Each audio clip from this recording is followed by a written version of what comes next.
તમે અંત સુધીની વાત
मसराम बाबा की जय, शंकर गिरी महाराज की जय, प्रेम से बोले नमः पार्वती पते हर हर महादेव।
સીતારામ બાપુની જય. ઓમ નમઃ પાર્વતી પતે હર હર મહાદેવ. લાલા લજપતરાય નામના યુવકનું ત્યારે મુઠભેડમાં જ્યારે અંગ્રેજ સરકારની લાકડી વાગી જાય છે અને લાલા લજપતરાયનું અવસાન થાય છે. લાલા લજપતરાયના શબને 2 દિવસ મરદાને 2 દિવસ રાખે છે. આજુબાજુના બધા શ્રદ્ધાંજલિ દેવા આવે છે.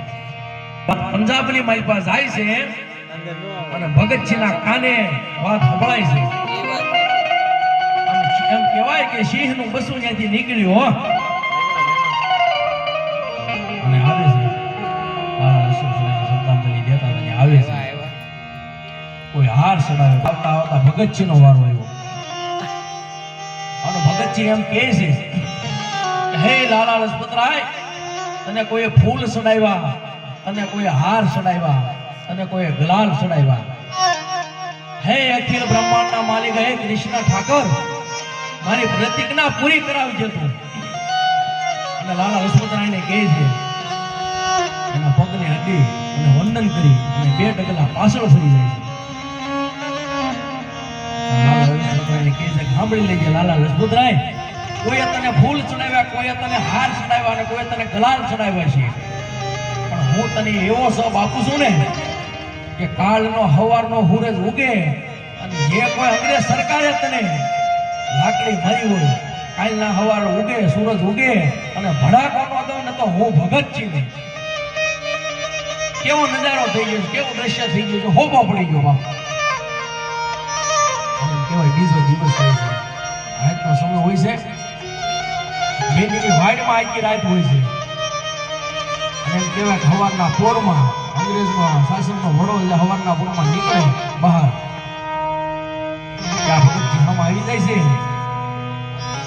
અને અંગ્રેજ સરકારના શાસનના વડાને કહે છે કે તારે જેને બોલાવે એને બોલાવી દે કે 1 મિનિટનો ભક્ત તારી પાસે ટાઈમ છે. એ સાહેબ ઘણા બધા હતા, માણસો હતા એના. ત્યારે ભાઈ આવી વખત વેળા થાય ને તો એ ધૂળમાં ભાસકા પડવા પડે સાહેબ.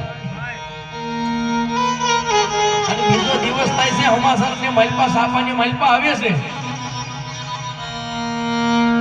ભગતસિંહના બાપુ ઢોલીએ બેઠા ચા પીવે છે અને સાપાની માલપા આવે છે કે કાલ રાતના સમયમાં અંગ્રેજ સરકારના વડાને કોકે ભડાકે દીધો અને પોલીસ ગોતે છે પણ હજી એ હાથમાં આવ્યો નથી. ત્યારે ભગતસિંહના બાપા ભગતસિંહની માને કહે છે કે સાંભળ્યું? એ કે હા. એ કે સાપાની માલપા એમ લખ્યું છે કે કાલ અંગ્રેજ સરકારના વડાના શાસનને કોકે ભડાકે દીધો. એ કે આમાં આપણા ભગતનો તો હાથ ન હોય ને. અને ત્યારે એ જનેતા બોલે છે, ત્યારે એ ભારતની આર્ય નારી બોલે છે, ખાલી એમ છે ને અહીં ભડાકે દીધો એ મારો ભગત જ હોય, બીજો હોય નહીં એમાં કોઈ સાહેબ. ત્યારે ધરાવીને ધાન ન નીપજે, કુળવીને માડું ન હોય, એસન સકરા નીપજે જેની માં વતર પદમણી હોય સાહેબ, જેની માં વતર પદમણી હોય. એક ગામનું ગામ હતું અને એક નિશાળને વલભાઈ દીકરો ભણવા જાય છે. ત્યારે જે દીકરો જે છોકરો હોય છે ને છેલ્લી બેન્ચની માથે માથું નાખી અને સૂતો હોય છે. ત્યારે જે માસ્તર નિશાળને વલભા ભણાવતા હોય છે ને એ પેલા છોકરાને ઊભો કરે છે. એ કે આ બોર્ડની માથે મેં તિરંગો દોર્યો ને, તિરંગો, એ તિરંગામાં કેટલા અક્ષર છે? જ્યારે પેલો છોકરો ઉભો થઈને કહે છે કે સાહેબ 2 કલર છે. સરસ બેસી જા. બીજાને ઉભો કરે. બોલી કે આ તિરંગાની માલપા કેટલા કલર છે? ત્યારે બીજો છોકરો કહે છે કે સાહેબ 3 કલર છે. અને ત્રીજા છોકરાને જ્યારે ઉભો કરે છે ને જરા પૂછે છે સાહેબ કે બોલ આની માલપા કેટલા કલર છે? ત્યારે છોકરો કહે છે કે સાહેબ 4 કલર છે. કે એકે 2 કીધા, એકે 3 કીધા, અને તું 4 કલર કેસો, સોતો કલર કયો છે? ત્યારે કહે છે કે સફેદ છે, લીલો છે અને કેસરી છે. અને અશોક ચક્રાસનની માલમાં જે બ્લુ કલર છે ને, બ્લુ કલર સોતો કલર સાહેબ. અને ક્યારે તોરો તિરંગાની માલમાં કેટલા કલર છે? ત્યારે છોકરો કહે છે સાહેબ ઈ તિરંગાની માલમાં 5 કલર છે, 5.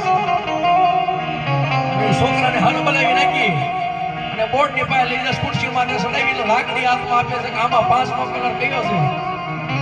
અને સાહેબ જ્યારે કે હું નાનો હતો ને ત્યારે કે મારા બાપુ આર્મીના સાહેબ હતા. આપણે દામનગરની બાજુમાં આપણે મેહુલભાઈ પરમાર શહીદ થઈ ગયા. મેહુલભાઈ આપણા ભરવાડ છે ને શહીદ થઈ ગયા છે સાહેબ. ઈ દેશનો જુવાન કડકડતી ઠંડીમાં ગમે એવો તડકો હોય ઊભો રહેશે, ત્યારે આપણે અહીંથી શાંતિ છોડી છે સાહેબ. અને ત્યારે આપણે આ બધા પ્રોગ્રામ થાય છે. અને છોકરો કહે છે સાહેબ મારા બાપુ આર્મીમાં હતા. તો ખરેખર મારું દિલ કેટલું ખુશ થઈ જતું છે. જીવનની અંદર ઘણી બધી કલ્પનાઓ કરીએ છીએ છતાંય સફળ નથી થતા. શા માટે? કારણ કે પરમાત્માની સાથે એકવાર પ્રીતિ થઈ જાય ને ભાઈ, તો તમને ખરેખર એક આજે કુદરતનો જે કઈ નજારો છે ને તમને બધે સાથ મળે આપવા.